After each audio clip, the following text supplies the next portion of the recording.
Welcome to Conversations with the Smith Family. I'm Doug Taylor, the CEO of the Smith Family, and through these conversations, we look at work across Australia that's giving all young people the opportunity to change their future through the power of education. And today, I'm joined by a friend and colleague, Shamal Dass, who's the head of Family Advisory and Philanthropic Services at JBWere. He also sits on a number of boards, including ARACY, of which he's the chair, and teaches governance for social impact with the Centre for Social Impact.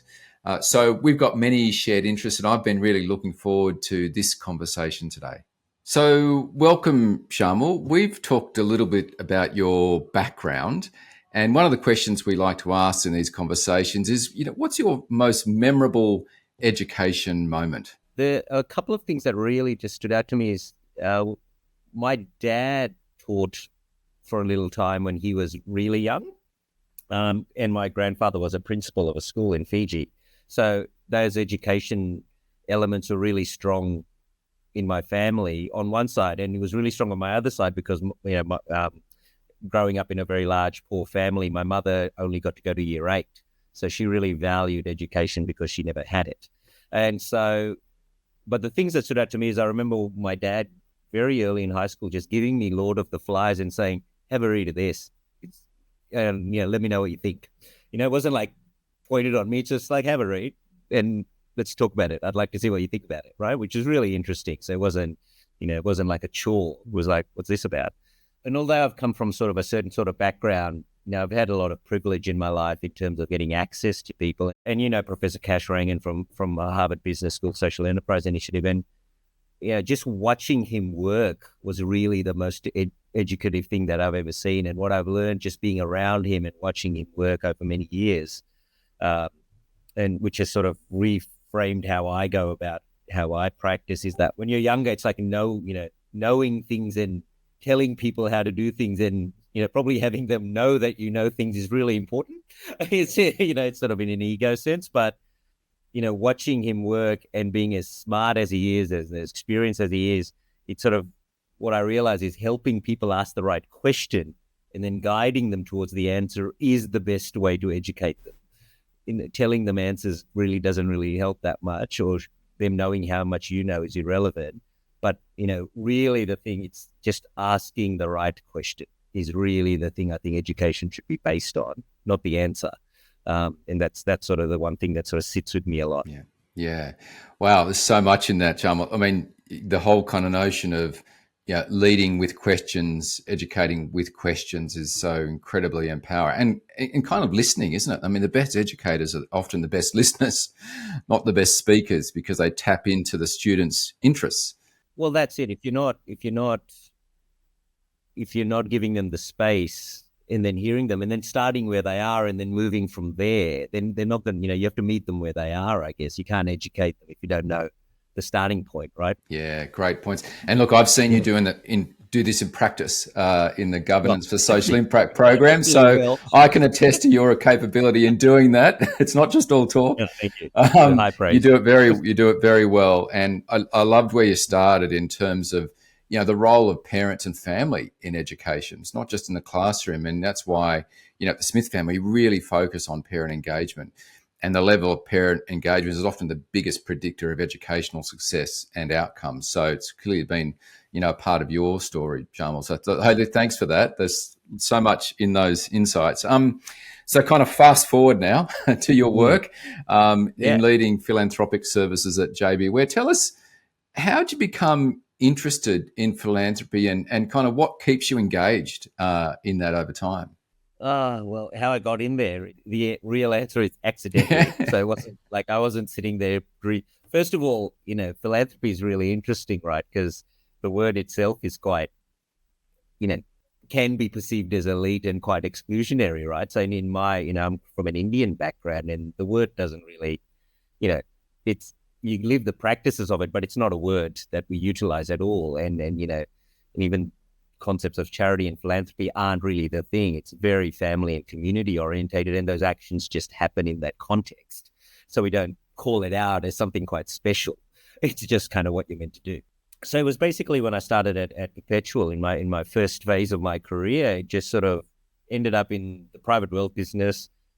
Then there's this big trust business in there. And then you realize that a big chunk of that trust business is just philanthropic trusts, basically, money from people who passed away decades and potentially more than a century ago, who'd left their money for the benefit of others, which is conceptually, I'm like, wow, first of all, I didn't know this sort of money existed. Yeah. That's a lot of money, hundreds of millions and billions of dollars, and for the benefit of others, people that never met or know. Yeah. So that intellectually interested me straight away. And then the part that really sort of grasped me was beyond that bit, which is just kind of interesting, is, well, how do you know that all this money going out there is actually making a difference? And so the rest of my career has nearly been about, well, how do you ensure that that makes a difference? What keeps me really engaged, though, is, at its core, it's all just people, right? It's people in communities. It's the people who we serve that need that support at that point in time, perhaps. It's the people who have committed their lives to this work, who could easily be earning more money doing other things, but their commitment to the effort and the work. And, so the inspiration comes from outside in, and it also comes from, my family background, knowing where they've come from and realizing over time that I think the money is only one part of the puzzle. So there's a lot of deficits that are financial, but, what we need to focus on is, so if you looked at my story and it's like, oh, wow, born in Fiji and poor family and all that stuff. It's like, but I have 10 aunts and 1,000 cousins, and I know all of them, and I have this network that you couldn't buy. Yeah. You could not buy. Yeah. So the strengths that come with that, and the strengths that come in is, I think that's what you try to look for, because that's, you go, well, where should the money be invested? Well, it's around them to help them, not just here's a bit of a voucher for school, right? And I think, I've seen the way the Smith family strategy is evolving around that. Is like, well, it's all the parts of the puzzle. It's not just, hey, if we can get this kid a backpack, all will be well, right? Yes. That's not what it's about. Yeah, exactly. You've got to take a broader kind of systemic view of the child in the context of their family, in the context of their community, and the broader society, which I know we're going to come to. I know that's a particular interest of yours, and you lead in that way. Philanthropy has been a mainstay of the Smith family's history, and you'll know that we're significantly funded by the wider community in upwards of 80%. So it's really important to us, and particularly as it relates to education. And as you've gone there, you've got this kind of system view, this systemic perspective on things. Just give us a sense of how would you sum up the state of philanthropy and any kind of key giving trends that you'd want to call out at the moment? If I summed it up in one word, variable. And I think philanthropy is really interesting, and I'm sure your team's seeing this, Doug, is the what you'd call the general middle class of Australia is under so much pressure that, the money that would have gone to their favorite charities is going to literally your groceries, your fuel, your gas, especially during winter now. So I think it's going to be really tough, and that we're seeing the numbers, and we're crunching some numbers. We know the pressure is there. Yep. And especially with health and education costs as well, now we're seeing. So, for organizations that have built their fundraising around, and with strong brands in that space, as it's the Salvos, it's Spinneys, they're under a lot of pressure. And I'm sure you're seeing that in your numbers. But the ultra high net worth space, there's a big part of Australia that's done really well. If you've got your super and you've got your property, and sort of further up the wealth chain and age chain, they've done really well. Markets have done well. So they're private philanthropists through their foundations and just help wealthier families. They're in a good position.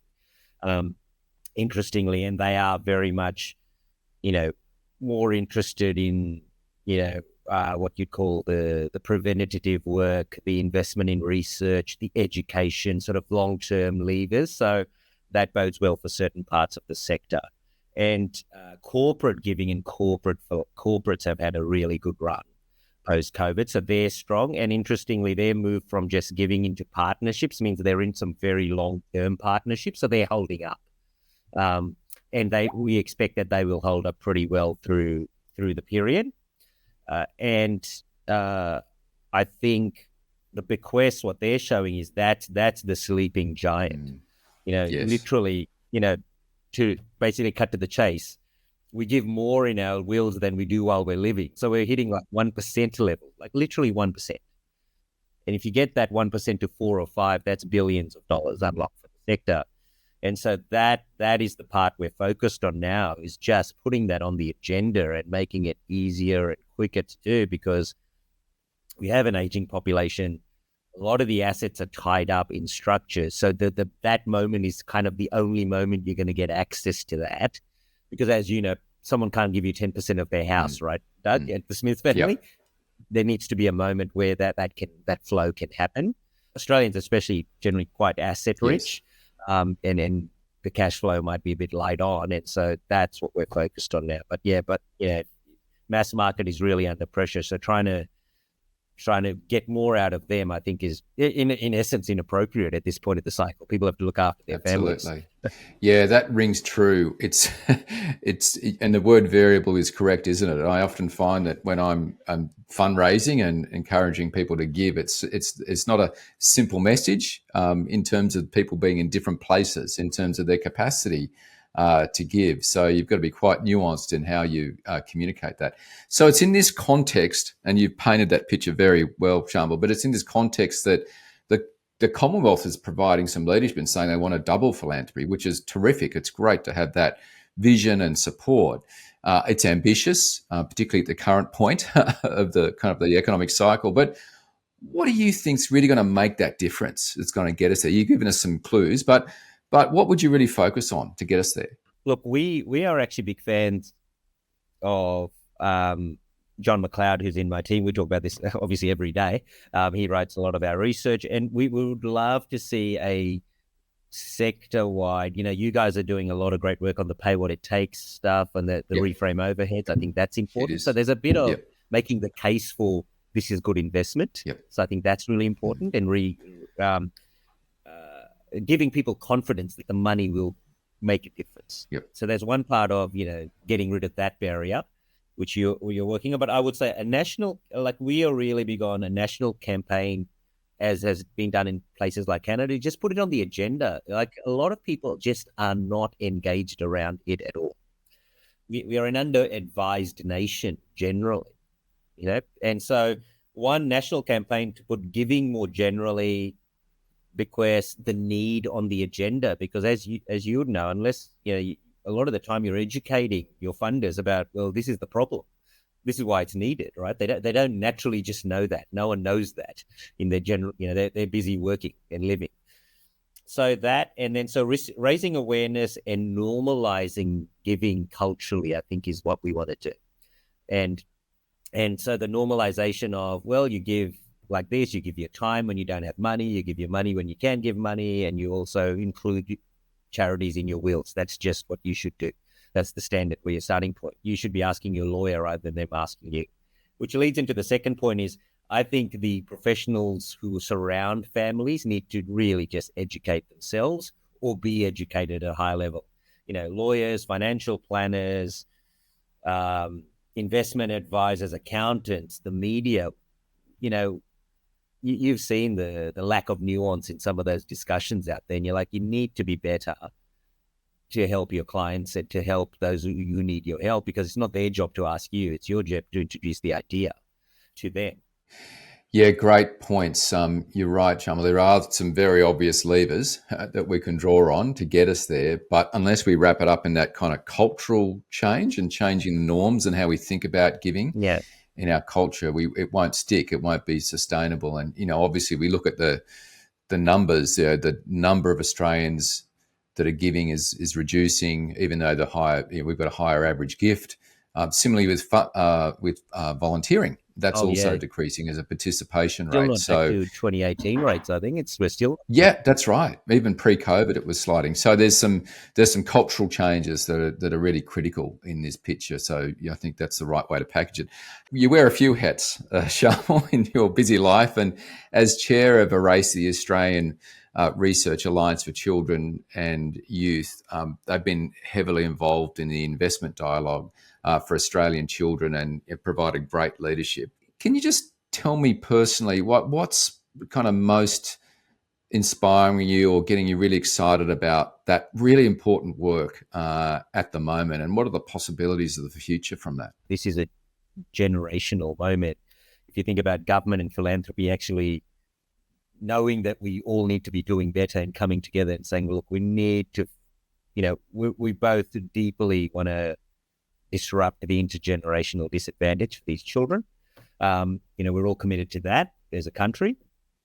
And so the interesting thing which I like about this is, first of all, the admitting that the way we're doing it currently, us in our silos in government and you philanthropists just wandering around individually, that's not working.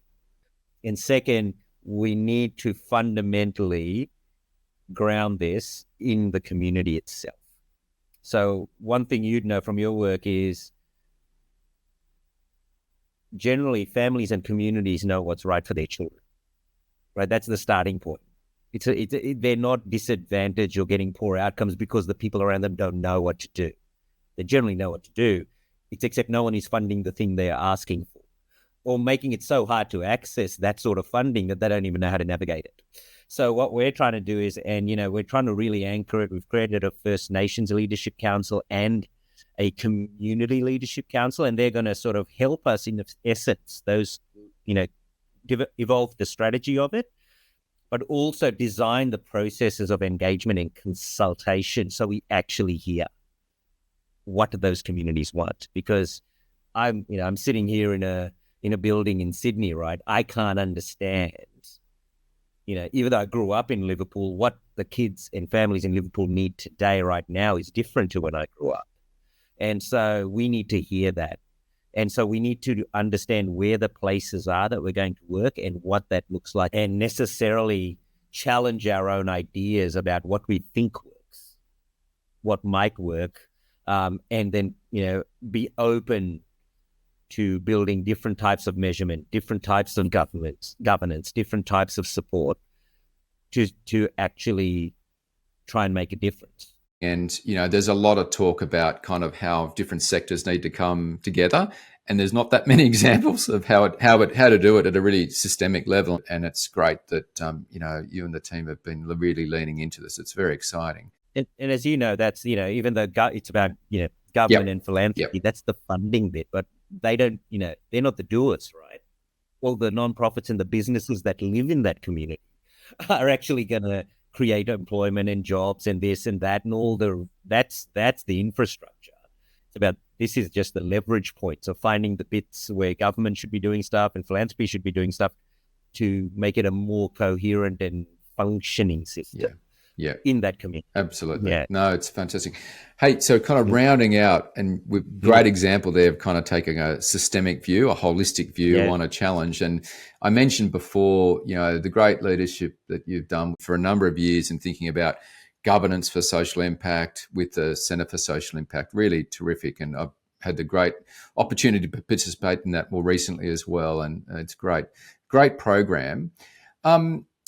Tell us a bit about kind of your key insight from that program now, having spoken to many board directors of not-for-profits. What's the kind of key takeaway for you in terms of what we need to see more of from not-for-profit boards based on that experience? Governing for social impact really comes down to how do you really hold the beneficiary at the center? Because no organization creates impact and outcomes. The outcomes accrue in the lives of people. It's only in their life, those kids you guys steward, it's their outcome. It's not your outcome. It's absolutely. Theirs. It's their lives, right? And so if you hold them at the center, then you have to really, truly understand the challenge or problem from their perspective of the ecosystem, not from where you're looking, because your lens will never be the same as theirs. Because as we know, most of us on boards are relatively privileged and from very different backgrounds, right? And so unless you can see it from there, see the challenges and then understand your role as an organization in that ecosystem, both as perhaps a service provider or as a part of a collaboration or a collective, then you have enough of an understanding of what you should do and could do to evolve the system in the direction that would actually make, help deliver those outcomes. So I think that's the part, is once you reframe it from their view, then your role becomes, your role can evolve as an organization, rather than continuing to just say, well, we get money to do this and then we do this. You go, well, what if that's unnecessary now? And that's the agility required in governance, right? Because the economy, the environment changes. If you haven't adapted literally your programs for flooding and fires in the regional communities you serve, if you haven't adapted your strategy around unemployment for youth or mental health issues post-COVID, it's like, well, what are you doing? How do you even know you're making a difference, or whether what you're doing from 2018 is still relevant? Exactly.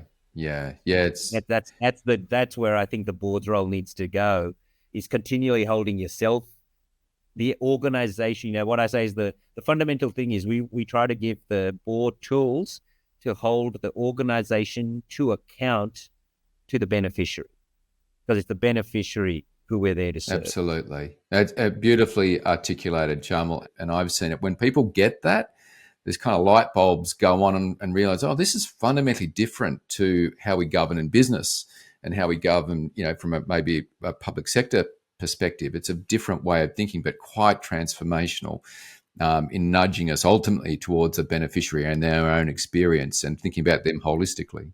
And in fact, it's repackaging some of the disciplines from the commercial world, right? It's like, because at the end of the day, they are, businesses go out of business if you're not, if you don't have anything that's of value for someone to buy, and you aren't obsessed with the client, you go out of business very quickly. So it's about, and then so the boards, but they also have these other discipline, market share values, analysts, bank lenders. There's other disciplines that are sort of, so the board needs to hold a different role, and your accountability, and you and I talk about it, is, I'm sure you love you love looking at your P&L at the end of the year, Doug, but it's not about that. That doesn't tell you anything. It's mission performance. Absolutely. And how many kids? Yes. How many kids 3 years after they left us? How are they? Yes. How are they going? Are they employed? Are they well? Yep. Are they happy? Yes. That's the reason you turn up to work, not to grow your P&L. Precisely. Yeah. It's got the P&L with the kind of the outcomes impact report. And again, and we've talked about this a lot, not being focused on kind of the attribution of that, but how we're contributing. There are many other factors and organizations that contribute to this. What's our role? So it's really terrific, Shamal, and, credit to you for the contribution you've made there today. And thanks for your time today, giving us an insight into those really, important areas of philanthropy and governance and better outcomes for children and young people. And thanks everyone for tuning into Conversations with the Smith family. We hope this has been helpful for you in your work and life going forward.